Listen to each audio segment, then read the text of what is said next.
कुनै गाना गाउनु हो भाइ? ओहो नारायण गोपाल दाले भन्दाखेरि म बाँचुन्जेल त नगाए भन्नुभएको छ। ठट्टा होइन थापाकाजी, यो रामदासको खेल होइन, मानिस जुवाको कौडी होइन। छिनमा नेताहरूको घरमा पुगेको छ, दाम्या गरेको छ, यसो गरेको छ, उसो गरेको छ, के गरेको छ त्यस्तो? यो जनताको काम हो, जनताको लागि हो यो। होइन मेरो डायलग हो, तपाईँ किन रिसाएको? तपाईँले मलाई डायलग बोल्नु नि।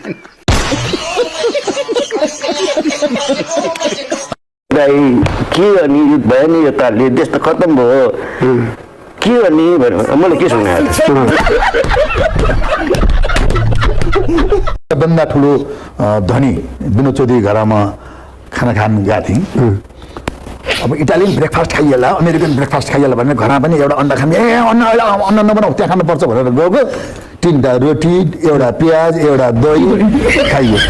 आज म नेपालकै सबभन्दा ठुलो धनीको घरमा ब्रेकफास्ट खाना, यो पनि बढी हुन्छ, क्यालोरी बढी हुन्छ अरे। किन आयो टाइम दे एकचोटि हस्पिटल जाउँ न, किनभने मलाई एकदम पेट दुख्यो। अनि मैले त्यस्तो फर्स्ट एडको मेडिसिनहरू, इमर्जेन्सी मेडिसिन बोकेर हिँड्थेँ कि। ओके। अनि अहिले पहिले किन गइहाल्नु र औषधि खानु भएन भने जाउँला पनि, एउटा ट्याब्लेट दिउँ। 5 मिनट भएको छैन, अहिले त भएन मलाई, जाउँ न भन्न पक्र न। औषधिले काम गर्नु मात्रै टाइम लाग्छ नि, 15-20 मिनट, आधा घन्टा लाग्छ नि। भयो भने जाउँला भने गयो भित्र मलाई लाग्यो भनेछ। एकचोटि आएर भनिदिनु न त, एकदम दुख्यो, मन्दै आउनुभयो। राखेर किन धेरै कराएर एकचोटि लग्दैन त, मन शान्त हुन्छ। यसो हिँडेर ल नि, अब हस्पिटलको कम्पाउन्डमा छिर्नु गयो। अनि उता त्यो मोटरहरू गाडी त्यहाँनिर पहिला यो थियो उसलाई उतातिर आँखा देखाउँदै लग्यो कि मोटर हस्पिटलको कम्पाउन्डभित्र छिरेपछि। किनभने अब फेरि यता हेऱ्यो भने त साइनबोर्ड देख्ला होइन, साइनबोर्ड देखाउनु भएन। अनि त्यहाँ उतातिर लगेर हस्पिटलभित्र छिराएँ। बाटोमा ठ्याक्क डाक्टर भेट्नु, ओहो राजारामजी कहाँ आज हाम्रोमा आउनुभयो भन्नुभयो कि। साथी भिड मेरो जसन ल्याएको छ पनि, ला यो त पशु अस्पताल पर्यो।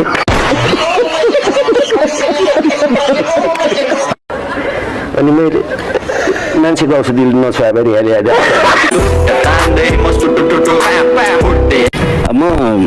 मभन्दा कति अहिले भर्खर पत्ता लागेको 6 वर्ष जेठो हुँदो रहेछ। तैपनि म कहिले उहाँलाई आमा भन्छु, कहिले हजुरआमा भन्छु है। यङ देखाउनलाई के यङ चाहिँ त्यसै देखि नै रहेको छ।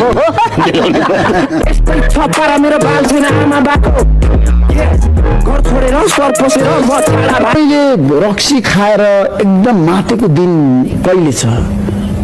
कसले डायरीमा लेखेर आएको छ, न भिडियो खिचेर आएको छु, न लेखेर।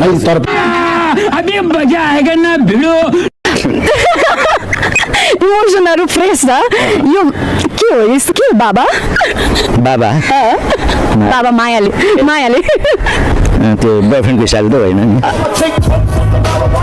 त्यो सुटिङ गरेको हो। सुटिङ गर्दाखेरि सिधै झ्यालभित्र कसरी बस्नुहुन्थ्यो? ला तान्नु त्यही। साइन्सले धेरै चिज गरिसक्यो। अब यहाँ रकेटमा बसेर चन्द्रमा पुगिने बेलामा त्यो उडेर झ्यालभित्र छिर्नु भन्ने त गाह्रो कुरो होइन होइन।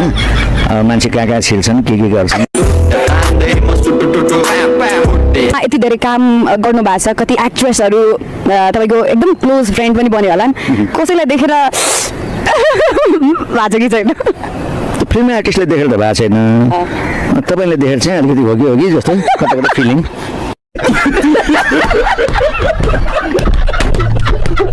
तपाईँले आज पट्टु लगाएर पाइन खाएर आउनुभएछ। कति पनि छ तर देखेको छैन। अभिभावक पनि हुनुहुन्छ सँगै हामी अन्तर्वार्ता लिँदैछौँ।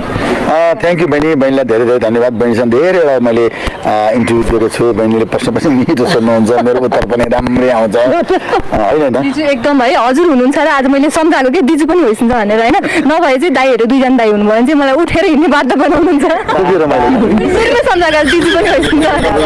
नानीले त उठेर हिँड्नु, मलाई त झुन्डेर म रोसेर पार्छ बस्न खान दिन्न। उमेर चाहिँ झुन्डेरी के फरक हो? ल अनुहार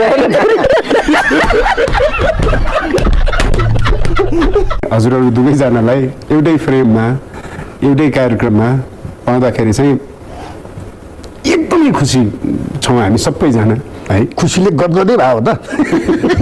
रुको जरा, सबर गरो। हजुरहरूले एक अर्कालाई चिनेको ठ्याक्कै चिनेको कति कहिले हो त्यो 46 साल 2046 सालमा 15 गतेको सुटिङ हुने बेलामा र कलाकार छनौट भइराखेको थियो अनि त्यो बेलामा मैले पहिलोचोटि देखेँ मैले देख्नु उही भयो भने थाहा मैले छ पनि उहाँको थुतु नै पहिलोपल्ट त्यही बेला देखेँ मैले चाहिँ फर्स्ट टाइम देख्नु मैले चाहिँ पहिलोपल्ट थिएँ यति मात्रै फरक हो क्या फर्स्ट र पहिलोपल्ट